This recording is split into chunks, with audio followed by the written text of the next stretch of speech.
श्यापति रामचंद्र की जय, उमापति महादेव की जय, वृंदावन कृष्ण चंद्र की जय, गोस्वामी तुलसीदास महाराज की जय, श्री गुरुदेव महाराज की जय। श्री राम जय राम जय जय राम, श्री राम जय राम जय जय राम। मम पाछे धर धावत धरे सरासन बान, फेरे फेरे प्रभु ही बिलो की हूँ, धन्य नमो समान। धनुष बाण धारण किए मेरे पीछे पीछे पृथ्वी पर पकड़ने के लिए दौड़ते हुए प्रभु को मैं फिर फिर कर देखूंगा, मेरे समान धन्य दूसरा कोई नहीं है।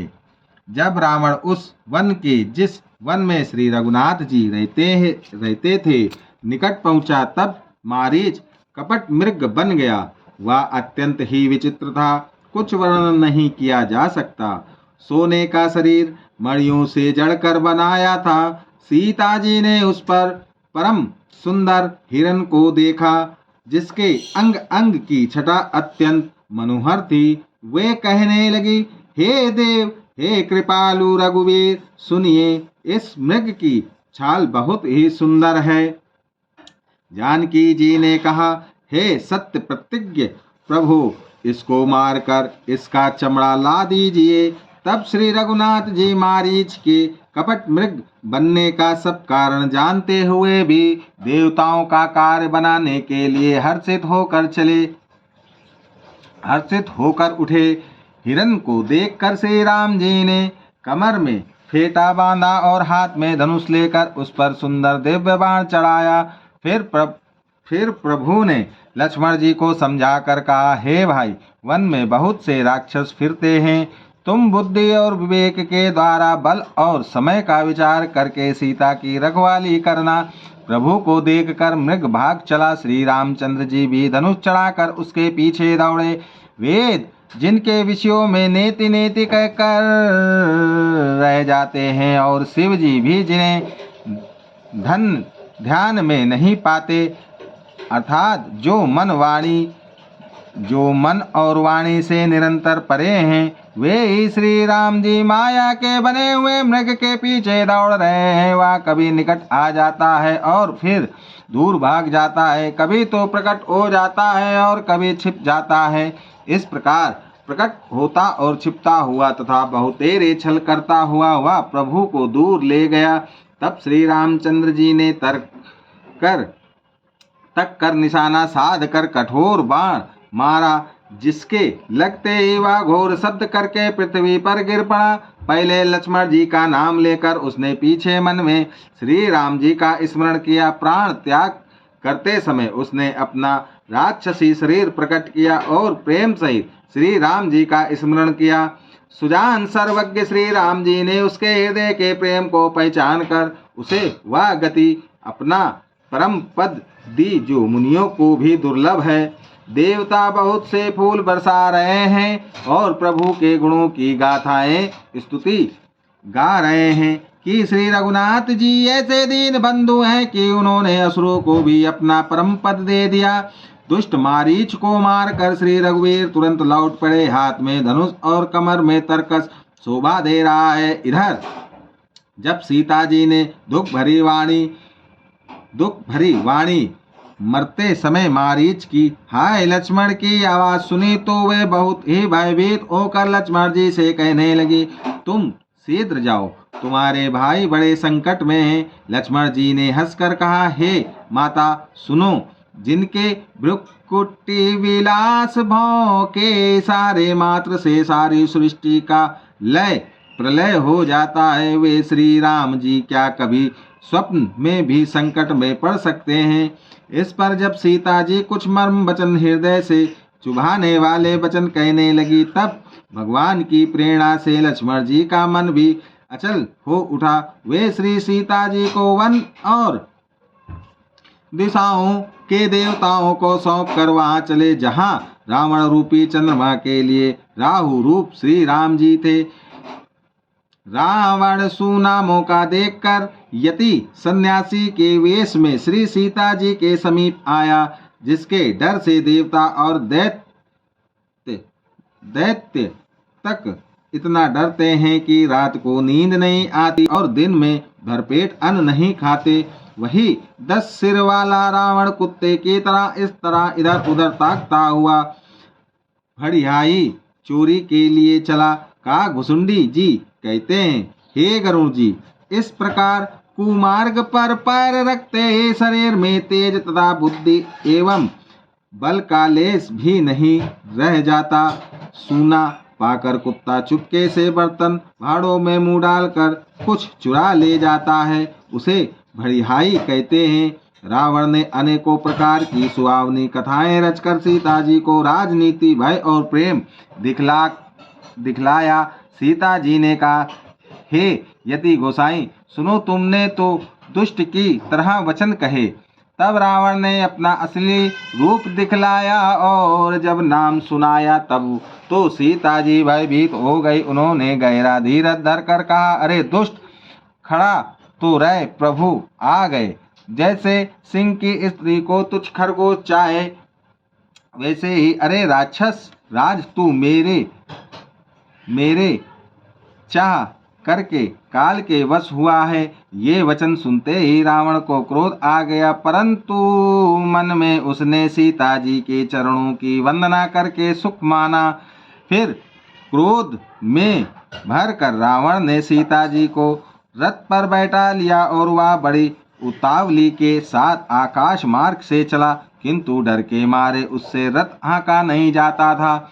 सीता जी विलाप कर रही थी, हाँ जगत के अतिथि वीर श्री रघुनाथ जी, आपने किस अपराध से मुझ पर दया भुला दी। हे दुखों के हरने वाले, शरणागत को सुख देने वाले, हाँ रघुकुल रूपी कमल के सूर्य, हाँ लक्ष्मण तुम्हारा दोष नहीं है, मैंने क्रोध किया उसका फल पाया। श्री जानकी जी बहुत प्रकार से विलाप कर रहे हैं। हाय प्रभु की कृपा तो बहुत है, परंतु वे स्नेही प्रभु बहुत दूर रह गए हैं।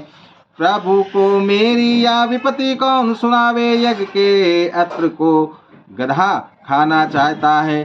सीता जी को भारी विलाप सुनकर जड़ चेतन सभी जीव दुखी हो गए। गिद्धराज जटायु ने सीता जी की दुख भरी वाणी सुनकर पहचान लिया कि ये रघुकुल तिलक श्री रामचंद्र जी की पत्नी है। उसने देखा कि नीच राक्षस इसको बुरी तरह लिए जा रहा है, जैसे कपिला गाय मच्छेल के पाले पड़ गई हो। वाह बोला, हे सीते पुत्री, भय मत कर, मैं इस राक्षस का नाश करूंगा। यह कहकर वह पक्षी क्रोध में भरकर कैसे दौड़ा, जैसे पर्वत की ओर ब्रज टूटता हो। उसने ललकार कर कहा, रे दुष्ट, खड़ा क्यों नहीं होता, निडर होकर चल दिया, मुझे तूने नहीं जाना। उसको यमराज के समान आता हुआ देखकर रावण घूमकर मन में अनुमान करने लगा, या तो मेनाक पर्वत है या पक्षियों का स्वामी गरुण, पर वह गरुण तो अपने स्वामी विष्णु सहित मेरे बल को जानता है।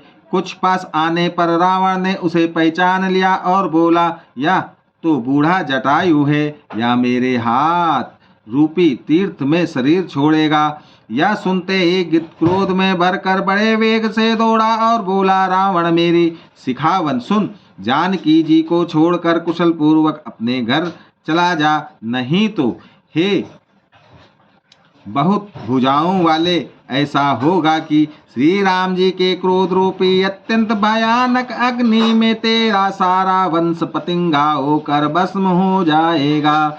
योद्धा रावण कुछ उत्तर नहीं देता। तब गिद्ध क्रोध करके दौड़ा। उसने रावण के बाल पकड़कर उसे रथ के नीचे उतार लिया। रावण पृथ्वी पर गिर पड़ा। गिद्ध सीता जी को एक और बैठा कर फिर लौटा और चोंचों से मार मार कर रावण के शरीर को विदीर्ण कर डाला। इससे उसे एक घड़ी के लिए मूर्छा हो गई। तब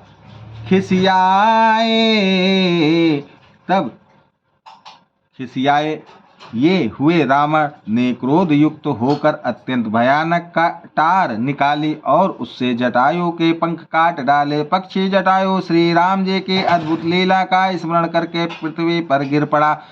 सीता जी को फिर रथ पर चढ़ाकर रावण बड़ी उतावली के साथ चला। उसे भय कम न था। सीता जी आकाश में विलाप करती हुई जा रही हैं, मानो व्यर्थ के वश में पड़ी हुई जाल में फंसी हुई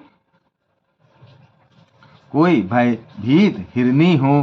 पर्वत पर बैठे हुए बंदरों को देखकर सीता जी ने हरि नाम लेकर वस्त्र डाल दिए। इस प्रकार वह सीता जी को ले गया और उन्हें अशोक वन में जा रखा।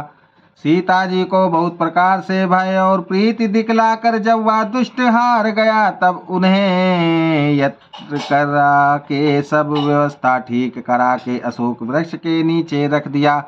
जिस प्रकार कपट मृग के साथ श्री राम जी ने दौड़ चले थे, उसी छवि को हृदय में रखकर वे हरि नाम राम नाम रटती रहती हैं। इधर श्री रघुनाथ जी ने छोटे भाई लक्ष्मण जी को आते देखकर ब्रह्म रूप में बहुत चिंता की और कहा, हे भाई, तुमने जानकी को अकेली छोड़ दिया और मेरी आज्ञा का उल्लंघन कर या चले आए। राक्षसों के झुंड वन में फिरते रहते हैं। मेरे मन में ऐसा आता है कि सीता आश्रम में नहीं है। छोटे भाई लक्ष्मण जी ने श्री राम जी के चरण कमलों को पकड़कर हाथ जोड़कर कहा, हे नाथ, मेरा कुछ भी दोष नहीं है। लक्ष्मण जी सहित प्रभु श्री राम जी वहां गए जहां गोदावरी के तट पर उनका आश्रम था। आश्रम को जानकी जी से रहित देखकर श्री राम जी साधारण मनुष्य की भांति व्याकुल और दीन दुखी हो गए। वे विलाप करने लगे, हाँ गुणों की खान जानकी, हाँ रूपशील व्रत और नियमों के पवित्र सीते। लक्ष्मण जी ने बहुत प्रकार से समझाया। तब श्री राम जी लताओं और वृक्षों की पंक्तियों से पूछते हुए चले, हे पक्षियों, हे पशुओं, हे भौरों की पंक्तियों, तुमने कहीं मृग नयनी सीता को देखा है? खंजन, तोता, कबूतर, हिरन, मछली, भौरों का समूह, प्रवीण, कोयल, कुंद, कली, अनार, बिजली, कमल, शरद का चंद्रमा और नागनी, वरुण का पाश, कामदेव का धनुष, हंस, गज और सिंह, ये सब आज अपनी प्रशंसा सुन रहे हैं। वेल, स्वर्ण और केला हर्षित हो रहे हैं। इनके मन में जरा भी शंका और संकोच नहीं है। हे जानकी, सुनो, तुम्हारे बिना ये सब आज ऐसे हर्षित हैं मानो राज पा गए हों, अर्थात तुम्हारे अंगों के सामने ये सब तुच्छ, अपमानित और लज्जित थे। आज तुम्हें ना देखकर ये अपनी शोभा के अभिमान में फूल रहे हैं। तुम से या अनक स्पर्ध कैसे सही जाती है? हे प्रिय, तुम शीघ्र ही प्रकट क्यों नहीं होती? इस प्रकार अनंत ब्रह्मांडों के अथवा महिमाई स्वरूपा शक्ति श्री सीता जी के स्वामी श्री राम जी सीता जी को खोजते हुए इस प्रकार विलाप करते हैं, मानो कोई महाविरही और अत्यंत कामी पुरुष हो। पूर्ण काम आनंद की राशि अजन्मा और अविनाशी श्री रामचंद्र जी मनुष्यों के से चरित कर रहे हैं। आगे जाने पर उन्होंने गिद्धपति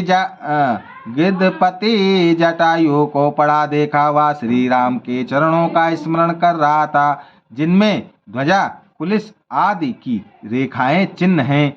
कृपा सागर श्री रघुवीर ने अपने कर कमल से उसके सिर का स्पर्श किया, उसके सिर पर कर कमल फेर दिया। शोभाधाम श्री राम का परम सुंदर मुख देखकर उसकी सब पीड़ा जाती रही। तब धीरज धरकर गिद्ध ने यह वचन कहा, हे भव, जन्म मृत्यु के भय का नाश करने वाले श्री राम जी, सुनिए। हे नाथ, रावण ने मेरी यह दशा की है, उसी दुष्ट ने जानकी जी को हर लिया है। हे गोसाई, वह उन्हें लेकर दक्षिण दिशा को गया है। सीता जी कुर्ज की तरह अत्यंत विलाप कर रही थी। हे प्रभु, मैंने आपके दर्शनों के लिए ही प्राण रोक रखे थे। हे कृपा निधान, अब ये चलना ही चाहते हैं। श्री रामचंद्र जी ने कहा, हे तात, शरीर को बनाए रखिए। तब उसने मुस्कुराते हुए मुंह से यह बात कही, मरते समय जिनका नाम मुख में आ जाने से अधम महान पापी भी मुक्त हो जाता है, ऐसा वेद गाते हैं। वही आप मेरे नेत्रों के विषय होकर सामने खड़े हैं। हे नाथ, अब मैं किस कमी की पूर्ति के लिए दे को रखूं? नेत्रों में जल भर भर कर श्री रघुनाथ जी कहने लगे, हे तात, आपने अपने श्रेष्ठ कर्मों से दुर्लभ गति पाई है। जिनके मन में दूसरे का हित बसता है, समाया रहता है, उनके लिए जगत में कुछ भी कोई भी गति दुर्लभ नहीं है। हे तात, शरीर छोड़कर आप मेरे परम धाम में जाइए। मैं आपको क्या दूं? आप तो पूर्ण काम हैं, सब कुछ पा चुके हैं। हे तात, सीता हरण की बात आप जाकर पिता जी से न कहिएगा। यदि मैं राम हूं तो 10 मुख रावण कुटुंब सहित वहां आकर स्वयं ही कहेगा। जटायु ने गिद्ध की दे त्याग कर हरि का रूप धारण किया और बहुत से अनुपम दिव्य आभूषण और दिव्य पीताम्बर पहन लिए। श्याम शरीर है, विशाल 4 भुजाएं हैं और नेत्रों में प्रेम तथा आनंद के आंसुओं का जल भर कर वह स्तुति कर रहा है। हे राम जी, आपकी जय हो। आपका रूप अनुपम है, आप निर्गुण हैं, सगुण हैं और सत्य ही गुणों के माया के प्रेरक हैं।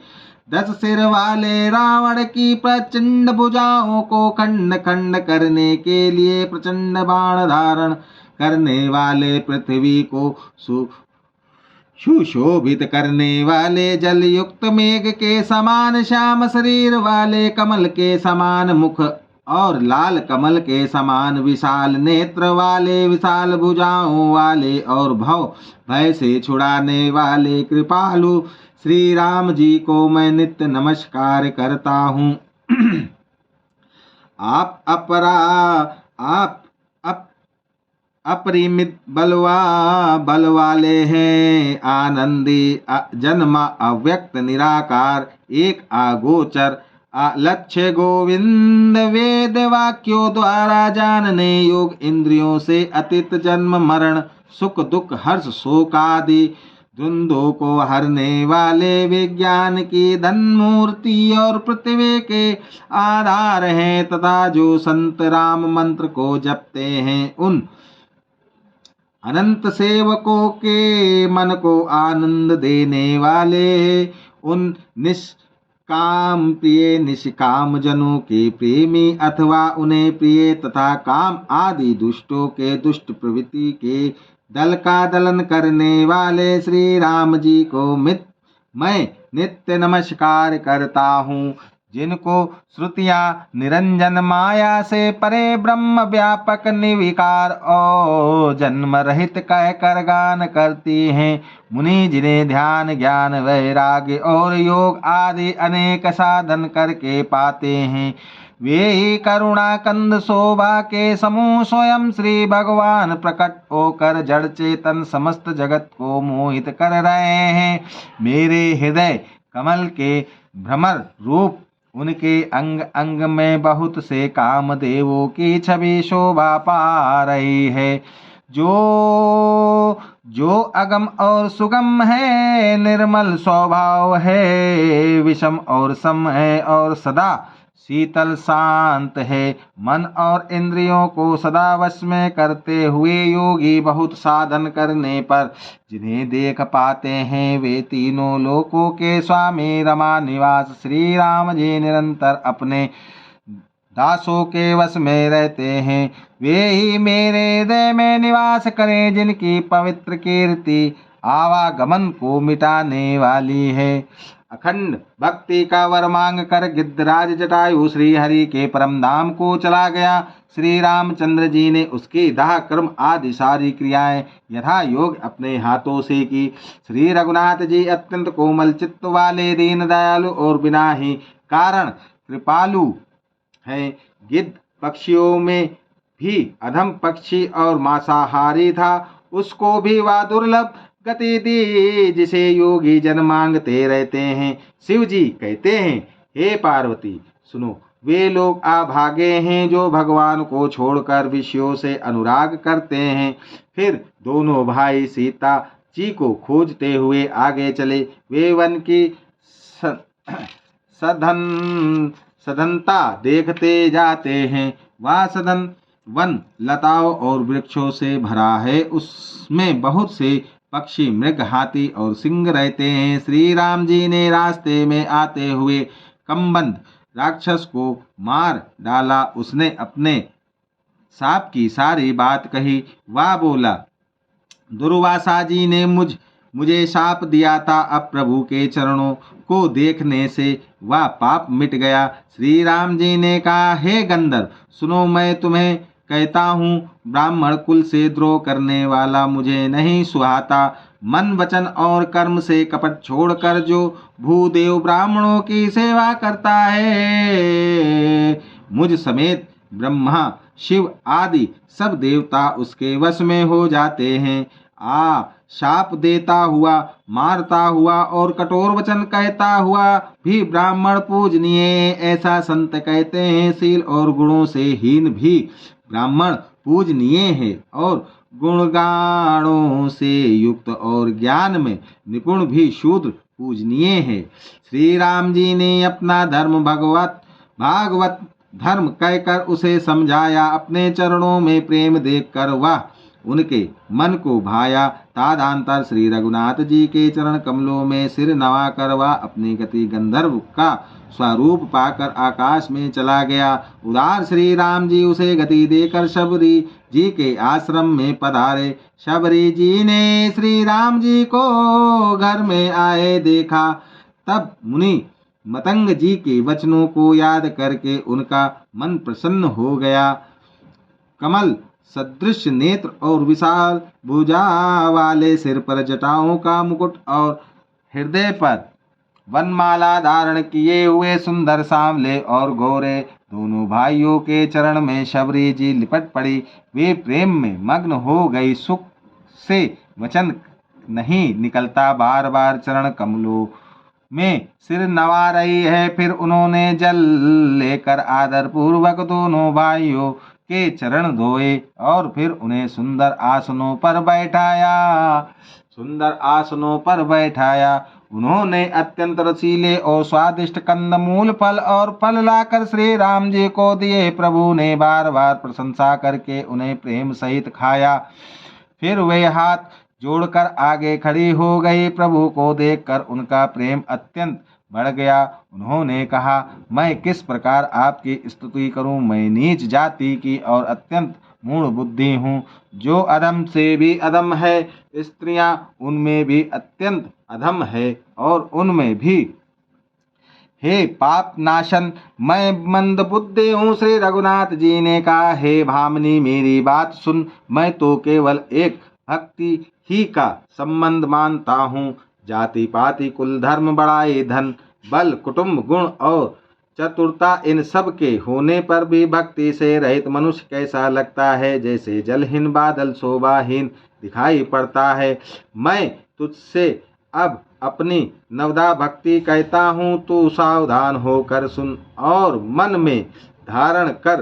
पहली भक्ति है संतों का सत्संग, दूसरी भक्ति है मेरे कथा प्रसंग में प्रेम। मेरी कथा में तीसरी भक्ति है अभिमान रहित होकर गुरु के चरण कमलों की सेवा। और चौथी भक्ति यह है कि कपट छोड़कर मेरे गुण समूह का गान करें, मेरे नाम मंत्र का जाप और मुझ में दृढ़ विश्वास। यह पांचवी भक्ति है जो वेदों में प्रसिद्ध है। छठी भक्ति है इंद्रियों का निग्रहशील, अच्छा स्वभाव या चरित्र, बहुत कार्यों से वैराग्य और निरंतर संत पुरुषों के धर्म आचरण में लगे रहना। सातवीं भक्ति है जगत भर को संभावों से मुझसे औतपोत राममय देखना और संतों को मुझसे भी अधिक करके मानना। आठवां भक्ति है जो कुछ मिल जाए उसी में संतोष करना